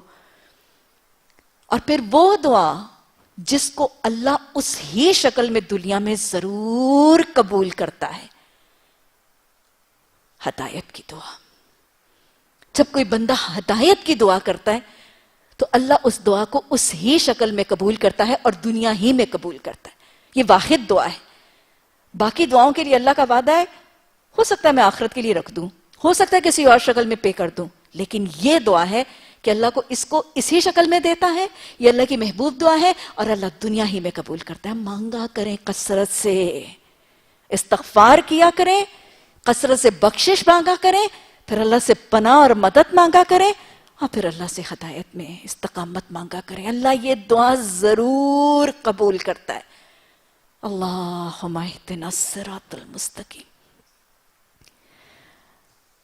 تو جب بندہ دعا کرتا ہے اہدنا الصراط المستقیم، اب بتائیں قبول کرتا ہے کہ نہیں کرتا؟ ادھر بندہ کہتا ہے اہدنا الصراط المستقیم، ادھر اللہ کیسے قبول کرتا ہے؟ دعا، جواب دعا پورا قرآن. ذالک الکتاب لا ریب فیہ ھدی للمتقین. ہدایت چاہتے ہو؟ اب پتہ چلا ہدایت کی دعا کو اللہ اپنی شان سے قبول کرتا ہے. ایک دفعہ بندہ اہدنا الصراط المستقیم کہتا ہے، سورہ فاتحہ میں کہا، اللہ نے پورا قرآن سامنے رکھ دیا. بندے نے ہدایت مانگی، اللہ نے پورا قرآن میرے اور آپ کے سامنے رکھ دیا. ہدایت مانگتے ہو، ہدایت نہ ہو نجدین، میں تمہیں دونوں رستے دکھاؤں گا. پھر بندہ قرآن پڑھتا ہے، قاری قرآن، طالب علم قرآن جیسے میں نے اور آپ نے 2 سال بیٹھ کے پڑھا. اللہ قبول کر لے، اللہ باعث برکت بنا دے، اللہ باعث بخشش بنا دے، اور اللہ ہدایت کا ذریعہ بنا دے. بندہ قرآن پڑھتا ہے، اللہ نیکی سکھاتا ہے، گناہ سکھاتا ہے، حلال حرام، رب پسند رب ناپسند چیزیں سکھاتا ہے، اور سکھاتا رہتا ہے قاری قرآن کو. پھر جب قاری قرآن اینڈ آف قرآن میں اللہ کا مطلوب مومن بن جاتا ہے، پھر وہ اللہ کا محبوب ہے. اب پھر اللہ اپنے محبوب مومن کی حفاظت کے اس کو نسخے بتا دیتا ہے. تم میرے بنے تھے، اب میں تمہارا بن گیا ہوں. تم میرے سے جڑنے کے لیے آئے تھے، اب میں نے تمہیں اپنے سے جوڑ لیا ہے. تم میرے بننے آئے تھے، میں نے تمہیں اپنا بنا لیا ہے. ہاں، میں نے تمہیں اپنے کام کا بنا لیا ہے، اپنے دین کے کام کا بنا لیا. اب میں تمہاری حفاظت کرنا چاہتا ہوں. تم میرے کام کے ہو، میں تمہیں ضائع نہیں ہونے دینا چاہتا. اب یہ نسخے 2 لے لو تاکہ تم ان سے محفوظ تو رہو. بالکل ایسے جیسے ہماری کوئی قیمتی چیز ہوتی ہے نا، ہم اس کو بنانے کے لیے محنت کرتے ہیں، اس کو حاصل کرنے کے لیے، اس کو بنانے کے لیے، اس کو سنجانے کے لیے، اس کو ریفائن کرنے کے لیے. اور پھر جب وہ قیمتی سی ہماری چیز بن جاتی ہے تو پھر ہم کیا کرتے ہیں؟ اب یہ ہماری قیمتی سی چیز محفوظ ہو جائے. ایسا ہی ہوتا ہے نا، اب یہ ضائع نہ ہو جائے، اب یہ خراب نہ ہو جائے، اب یہ برباد نہ ہو جائے، اب یہ لٹ نہ جائے. تو بس جب ایک بندہ کلمہ پڑھنے کے بعد سورہ فاتحہ پڑھتا ہے، نماز کے آغاز میں پڑھتا ہے، صبح کے آغاز میں پڑھتا ہے، کہیں بھی پڑھتا ہے، ہدایت مانگتا ہے، اللہ پورا اپنا کلام رکھ دیتا ہے. یہ دیکھو میں تم سے بات کر کر کے تمہیں طریقے بتاؤں گا، اس میں تمہاری باتیں ہیں. پورا کلام پڑھنے کے بعد جب وہ بندہ سمعنا و اطعنا کرنے کے بعد اس کا مومن فرما بردار عباد الرحمن بن گیا، اب پھر اللہ کا محبوب ہے. اللہ اب اس سے اپنا کام لینا چاہتا ہے، اب پھر اس کو ضائع نہیں ہونے دینا چاہتا، اب اس کی حفاظت کرنا چاہتا ہے. بس اس حفاظت کے لیے پھر قرآن کے اختتام اور قرآن کی تکمیل پر اس کو کہتا ہے یہ اب 2 صورتیں لے لو، تم نے مجھے مانا ہے، میری مانی ہے، اس قرآن کو مانا ہے، اس کی مانی ہے، میرے رسول صلی اللہ علیہ وسلم کو مانا ہے، ان کی مانی ہے. جو تم نے اپنے پر رنگ چڑھایا ہے نا، اب تمہاری مخالفتیں ہوں گی. اللہ کے دشمن، اللہ کے دین کے دشمن تمہیں ضرر پہنچانے کی کوشش کریں گے. شیطان تمہارا دشمن بن جائے گا، شیطان کے چیلے تمہارے دشمن بن جائیں گے، وہ اللہ کی مخلوق کو تمہاری دشمنی پر لگائیں گے، اللہ کے بندوں کو، جنوں کو تمہاری دشمنی پر اکسائیں گے. اب کائنات کی بہت سی چیزیں تمہیں ضرر دینے کی طرف آئیں گی، وہ شیطانی ایجنٹس تمہیں نقصان دیں گے، بٹ میں تمہیں محفوظ رکھنا چاہتا ہوں. یہ 2 حفاظت کے نسخے پکڑنا تاکہ تم محفوظ رہو. سبحان اللہ. اللہ کے بندے سے اللہ کی مومن سے، اللہ کی مسلم سے، اللہ کی قرآن کے طالب علم سے، اللہ کے قرآن کے حامل عالم اور عامل سے محبت کا انداز، اللہ اس کو حفاظت کے نسخے سکھا رہا ہے۔ اللہ ان حفاظت کے نسخوں کو پکڑنے، تھامنے، اپنانے اور ان سے فائدہ اٹھانے کی توفیق عطا فرمائے۔ اللہ نے حفاظت کے نسخے دے دیے، رسول اللہ صلی اللہ علیہ وسلم نے حدیث اور سنت سے ان کے موقع بتا دیے، صبح پڑھنا، شام کو پڑھنا، سوتے ہوئے پڑھنا، جاگتے ہوئے پڑھنا، نمازوں کے دوران پڑھنا، صبح شام کے اذکار میں پڑھنا، نماز کے بعد پڑھنا، پڑھ پڑھ کے اپنے پہ دم کرنا، کوئی نقصان آئے، کوئی جادو آئے تب پڑھنا۔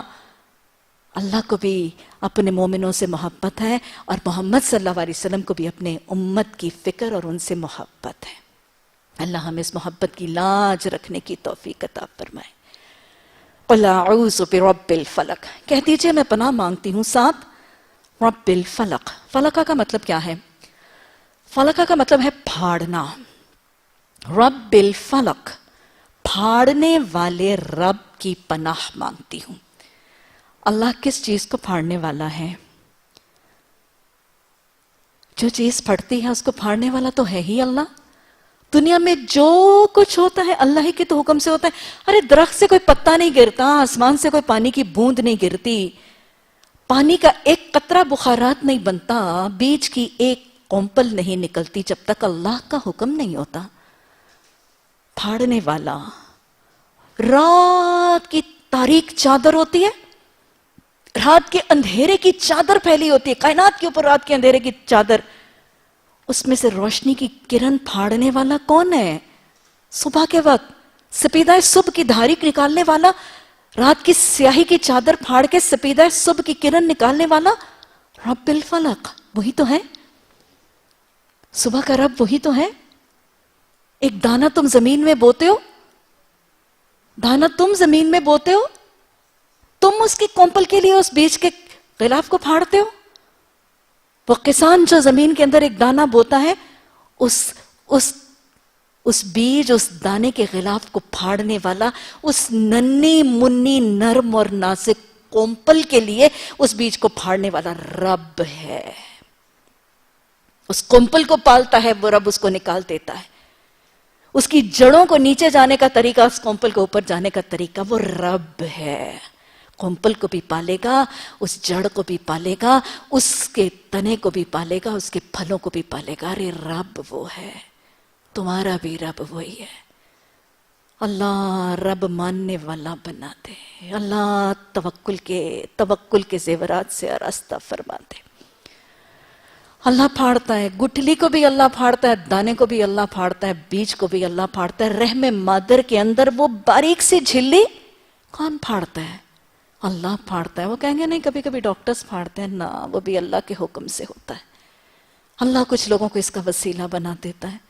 اللہ بادلوں کو پھاڑتا ہے، اس میں سے آسمان میں سے کہیں بارش نکالتا ہے، کہیں اولے برساتا ہے، کہیں برف برساتا ہے، آسمان کی چادر پھاڑ کے بجلیاں گرا دیتا ہے۔ اللہ پھاڑتا ہے، ظلمتوں کے اندھیروں کو اللہ پھاڑتا ہے۔ قل اعوذ برب الفلق۔ پناہ کس سے مانگنی ہے؟ سب سے بڑی بات، پناہ اللہ سے مانگنی ہے، رب سے مانگنی ہے۔ پناہ ہمیشہ مالک ہی سے مانگی جاتی ہے۔ کائنات کا مالک، مخلوق کا مالک اللہ ہے۔ مخلوق سے پناہ مانگنی ہے، مخلوق کے خلاف پناہ مانگنی ہے تو خالق ہی سے مانگی جائے گی۔ مملوک کے خلاف پناہ مانگنی ہے تو مالک ہی سے مانگی جائے گی۔ محکوم کے خلاف پناہ مانگنی ہے تو حاکم ہی سے مانگی جائے گی۔ اللہ کی مخلوق کے شر سے بچنا ہے تو پناہ مالک الملک سے ہی مانگی جائے گی۔ بڑی ریشنل سی بات ہے۔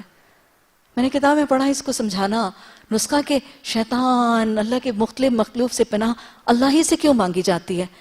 کسی لکھنے والے لکھاری نے لکھا کہ ایک مثال کے ذریعے بات سمجھائی کہ دیکھیں آپ کسی کے گھر جاتے ہیں اور اس کے گھر میں داخل ہونے کے بعد آپ دیکھتے ہیں کہ مالک سویا پڑا ہے اور ایک بڑا سا بل ٹیریئر کتا اس کے سرہانے سویا ہوا ہے، اور بل ٹیریئر کتا باہر سے آنے والے، آپ باہر آئے ہیں، ایک دم سے آپ پر حملہ آور ہو جاتا ہے۔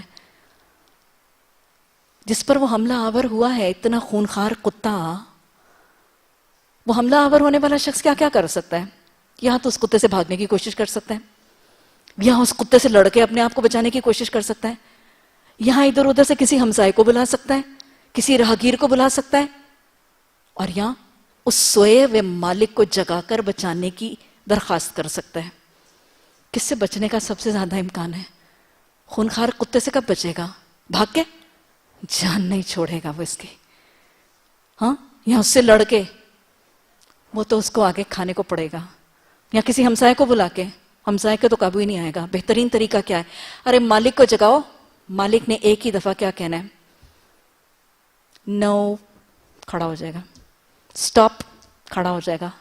مالک ہے نا، اسی نے تربیت کی ہے، اسی کے کنٹرول میں ہے، اسی کے پاس اس کی چابک ہے۔ تو جیسے کتے کو کنٹرول کرنے کے لیے مالک کنٹرول کر سکتا ہے اور کوئی نہیں بچا سکتا، اسی طرح اللہ کی مخلوق کے شر سے صرف خالق ہی بچا سکتا ہے۔ وہ مخلوق کسی بھی قسم کی ہے، کسی بھی مخلوق کی شر، انسان ہے، جن ہے، شیطان ہے، حیوان ہے، پرند ہے، نباتات ہے، کسی قسم کی اللہ کی مخلوق کا شر، اس کے فتنے کا امکان ہے، پناہ ان کے مالک سے مانگی جائے گی، پناہ ان کے خالق سے مانگی جائے گی۔ قُلْ أَعُوذُ بِرَبِّ الْفَلَقِ مِنْ شَرِّ مَا خَلَقَ، جو چیزیں اس نے بنائی ہیں ان تمام ہی چیزوں سے میں پناہ مانگتی ہوں۔ کوئی بھی چیز شریر بن سکتی ہے، کسی چیز کے اندر بھی شر ہوتا ہے۔ بہت سی چیزوں کا شر تو کھلم کھلا ظاہر ہے نا، بہت سی چیزیں اللہ کی بہت سی مخلوق ہے جن کا شر ظاہر ہے، بچھو کا شر ظاہر ہے، سانپ کے زہر کے بارے میں ہمیں علم ہے، لیکن بہت سی اللہ کی مخلوق ایسی جن کا شر، جن کا زہر ہمیں پتہ ہی نہیں۔ مثلا آپ دیکھیں، میں اس سے نہیں پڑھ رہی تھی کہ مشرومز کھاتے ہیں نا کچھ لوگ، وہ خاص قسم کی ایک سبزی کے طور پر کھایا جاتا ہے، لیکن کچھ مشرومز ایڈیبل ہوتے ہیں اور کھائے جا سکتے ہیں، اور کچھ مشرومز بہت سیویرلی پوائزنس ہوتے ہیں۔ مجھے یاد ہے کہ میں نے اپنے ہاؤس جاب کے دوران اپنے میڈیکل وارڈ کے اندر ایک مریض دیکھی جو مشروم پوائزننگ سے آئی تھی۔ اس نے کھا لیے کوئی مشرومز اور وہ پوائزنس تھے۔ یہ کیسا شر ہے جو چھپا ہوا ہے، پوشیدہ ہے، کوئی پتہ نہیں کون سا مشروم جو ہے وہ پوائزنس ہوگا۔ من شر ما خلق، ہر جو اللہ کی مخلوق ہے، چھوٹے چھوٹے بیکٹیریا، چھوٹے چھوٹے وائرسز مجھے اور آپ کو نظر آتے ہیں، نہیں پتہ کہاں سے ایک وائرس آ جاتا ہے، کہاں سے ایک بیکٹیریا آ جاتا ہے، کہاں ٹی بی کا ایک بیسلس آ جاتا ہے۔ من شر ما خلق، جن چیزوں کا شر مجھے پتا ہے، جن چیزوں کے شر کا مجھے احساس ہے، یا جن چیزوں کے شر کا مجھے خوف آ رہا ہے، یا جن چیزوں کے شر کی مجھے دھمکی دی جا رہی ہے، یا جو چیزیں مجھے نظر ہی نہیں آ رہی، جن کے شر کا مجھے پتہ ہی نہیں، من شر ما خلق، چرند پرند، حیوانات، نباتات، زمین، آسمان، ہر چیز کی مخلوق جو مجھے شر پہنچا سکتی ہے، مجھے، میری اولادوں کو، میں ان سے پناہ مانگتی ہوں۔ ومن شر غاسق اذا وقب، اور اندھیرے کے ڈر سے پھیل جانے والے، چھا جانے والا، غاسقن چھا جانے والا، پھیل جانے والا، ڈھانپ لینے والا اندھیرا جب وہ چھا جائے۔ اندھیرے سے پناہ مانگے گی کیونکہ آپ کو پتا ہے کہ رات کی تاریکی، سارے فتنے، سارے ظلم، زیادتی کے بہت سے کام رات کے اندھیرے ہی میں تو ہوتے ہیں۔ بہت سے ظلم، زیادتی کے کام دن میں نہیں ہوتے، رات کے تاریکی کے اندر۔ مثلا آپ دیکھیں کہ چوری، ڈاکے، زناکاریاں، قباگیریاں، یہ سب کب ہوتی ہیں؟ اکثر قتل، اکثر اس قسم کے خطرناک وارداتیں رات ہی کے تو ہوتی ہیں۔ رات کو شر اور فتنے پھیل جاتے ہیں، شریر مخلوق رات کو پھیل جاتی ہے، جنات کا اثر رات کو زیادہ ہوتا ہے، جادو ٹونے کا اثر رات کو زیادہ ہوتا ہے۔ اسی طرح شیطان کے سارے آلے اور شیطان کے سیلے جو ہیں وہ رات کو پھیل جاتے ہیں۔ پھر آپ کو پتا ہے کہ یہ سارے موذی جانور، سانپ، بچھو، کیڑے مکوڑے، یہ سارے زہریلے جانور بھی رات کو زیادہ کھل کے آ جاتے ہیں۔ رات کو ہائناز اور الو اور چمگادڑیں اور یہ سارے جو بیٹس وغیرہ یہ بھی رات کو ہی آتے ہیں۔ تو یہ سب چیزیں رات ہی کو ہیں، اسی لیے قرآن میں آ رہا ہے وَمِن شَرِّ غَاسِقٍ إِذَا وَقَبَ، ویسے بھی رات کے اندھیرے سے کانشیس کیا جا رہا ہے، رات کے اندھیرے سے کانشیس کیا جا رہا ہے، رات کے فتنوں سے کانشیس کیا جا رہا ہے۔ اور حدیث میں بھی آتا ہے نا، آپ صلی اللہ علیہ وسلم نے کیا حدیث میں تاکید فرمائی؟ آپ نے فرمایا کہ جب رات سورج غروب ہو جائے اور رات کا اندھیرا پھیل جائے تو کیا کرو؟ اپنے مویشیوں کو، اپنے جانوروں کو اور اپنے بچوں کو۔ کتنی محبت ہے آپ صلی اللہ علیہ وسلم کو، امت کے بچوں تک سے کتنی خیر خواہی ہے۔ اچھا رک کے سوچیں، کیا ہمیں رسول اللہ صلی اللہ علیہ وسلم سے اور ان کے دین سے اتنی محبت ہے؟ کیا ہم ایک دوسرے کو رسول اللہ صلی اللہ علیہ وسلم کے دین کی حفاظت کے اتنے نسخے سکھاتے اور بتاتے ہیں؟ کیا ہم اتنے پشت، اتنے بودرڈ اور اتنے کنسرنڈ بھی ہیں کہ کچھ سنتوں کی حفاظت کیسے ہو، کچھ بدعتوں کو معاشرے سے کیسے نکالا جائے. بہرحال اللہ کے رسول صلی اللہ علیہ وسلم نے فرمایا کہ جب رات کا اندھیرا، سورج غروب ہو جائے، رات کا اندھیرا پھیل جائے تو اپنے بچوں کو اپنے گھروں میں بند کر لو، کیونکہ رات کے اندھیرے میں شیاطین اور ان کے چیلے پھیل جاتے ہیں. اور حدیث رات میں وہ بھی آتی ہے نا کہ جب تم سونے لگو، رات کا اندھیرا پھیل جائے اور سونے لگو. یہاں پہ جاگتے ہی کہیں زوال کے وقت میں ہیں تو پھر رات کے اندھیرے میں سوئیں گے کہاں؟ اللہ نے ویسے دن جاگنے کے لیے اور رات سونے کے لیے بنائی ہے. اسی لیے حدیث نارمل پروٹوکول اور نیچرل طریقہ بتا رہی ہے کہ جب رات کا اندھیرا پھیل جائے اور تم سونے لگو تو تمہیں چاہیے کہ بسم اللہ پڑھ کے اپنے دروازوں کی کنڈیاں یا اپنے دروازوں کے قفل بند کر دو.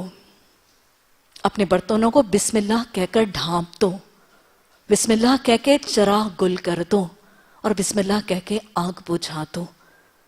کتنے خیر خواہی کے نسخے ہیں. دیا جلتا نہ رہ جائے، چراغ جلتا نہ رہ جائے، آگ جلتی نہ رہ جائے.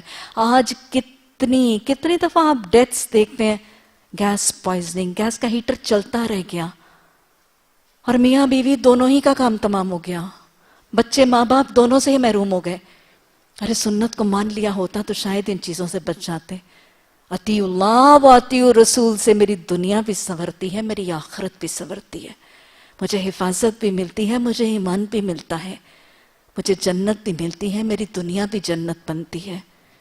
اللہ حدیث کو دنیا اور آخرت کی فلاح کے لیے اپنانے کی توفیق عطا فرما دے. وَمِن شَرِّ غَاسِقٍ إِذَا وَقَبَ، اندھیرے کے ڈر سے جب وہ پھیل جائے. اندھیرا بذات خود شر اور فتنے کی جگہ ہے، اور پھر ایک اور اندھیرا کون سا ہے؟ جہالت بھی اندھیرا ہے، ظلم بھی اندھیرا ہے. تو اس آیت کے اندر ظلم سے اور جہالت، پھیل جانے والی جہالت اور پھیل جانے والے ظلم سے بھی پناہ مانگی جا رہی ہے. لا علمی اور جہالت کا اندھیرا دہرائے. میں نے پیچھے آپ کو اندھیرے کے سفر اور روشنی کے سفر کا فرق بتایا تھا، ہے نا؟ اندھیرے کے سفر کا جو مسافر ہے اس کو کیا نقصان ہوتا ہے؟ جو شخص اندھیرے کے سفر میں چل رہا ہے اس کو راستہ نظر نہیں آتا، اس کو شاہراہ نظر نہیں آتی، وہ آہستہ آہستہ ٹٹول ٹٹول کے چلتا ہے اندھیرے کا مسافر. اس کو راستے کی علامتیں بھی نظر نہیں آتی جو پہچان کا ذریعہ ہیں. اندھیرے پر چلنے والا مسافر عین امکان ہے کسی غلط موڑ پر مڑ جائے، کسی غلط پگڈنڈی پر چلے اور اپنا راستہ ہی گم کر دے. اندھیرے پر چلنے والے کے لیے عین امکان ہے کہ واپس اپنی شاہراہ پر نہ پلٹے. اندھیرے میں رہنے والے کو اپنی منزل بھی نظر نہیں آتی. اندھیرے میں رہنے والا، اندھیرے پر چلنے والا ایک مسافر عین ممکن ہے کسی گڑھے میں گرے، کسی پستی میں گر جائے، اسے پتہ ہی نہیں اس کا اگلا قدم کہاں پڑنا ہے. اور اندھیرے میں چلنے والے ہی کو زہریلے، موذی جانور، حشرات الارض نقصان دیتے ہیں. اندھیرے ہی کے مسافر کو ڈاکو لٹیرے لوٹ لیتے ہیں. اندھیرے ہی میں چلنے والے کو کوئی مسافر، کوئی رہزن اس کے رستے سے ہٹانے میں کامیاب ہو جاتا ہے. ایسا ہی ہے کہ نہیں؟ اس کے مقابلے میں روشنی میں سفر کرنے والا کیسا ہے؟ من شر غاسق اذا وقب، لا علمی کی جہالت کے اندھیروں سے بچنے کی دعا کیا کرو. لا علمی کے اندھیروں میں ہوگے تمہارا حساب، تمہارا حال اندھیرے کے مسافر کی طرح ہے. علم کی روشنی میں ہوگے، روشنی میں سفر کرنے والا تیزی سے چلتا ہے. روشنی میں سفر کرنے والا لپک لپک کے دوڑ کے بھی چلے گا تو اس کا نقصان نہیں. روشنی میں سفر کرنے والے کے رستے میں اگر کوئی گڑھا بھی آئے گا تو پستی کے گڑھے میں نہیں گرے گا، اوندھے منہ نہیں گرے گا. روشنی پر سفر کرنے والا اپنی شاہراہ ہی پر رہتا ہے، اپنی شاہراہ کو کھوتا نہیں، کسی غلط پگڈنڈی پر نہیں چلتا. روشنی، علم کی روشنی، قرآن اور حدیث کی علم کی روشنی پر صراط مستقیم پر چلنے والے کو کوئی شرک اور بدعتوں کے رستے پر بھٹکا نہیں سکتا. آج ہمارا سارا معاشرہ بھٹکا ہوا ہے، شرک کر رہا ہے، بدعتیں کر رہا ہے، کوئی انگلی پکڑ کے کسی بدعت کی طرف لے جاتا ہے. کیوں؟ کیونکہ قرآن اور حدیث کے علم کے اندھیروں میں بھٹک رہے ہیں. قرآن اور حدیث کا علم اور اس کا نور ہوگا، اینی ٹام ڈک اینڈ ہیری ہمیں صراط مستقیم سے گمراہ نہیں کر سکیں گے. اچھا، اور پھر قرآن اور حدیث کے علم کے راستے پہ چلیں گے تو پھر جنت کی منزل بھی تو ہر وقت آنکھوں کے سامنے ہوگی. زہریلی چیزیں، کیڑے مکوڑے، رہزن، ڈکیت،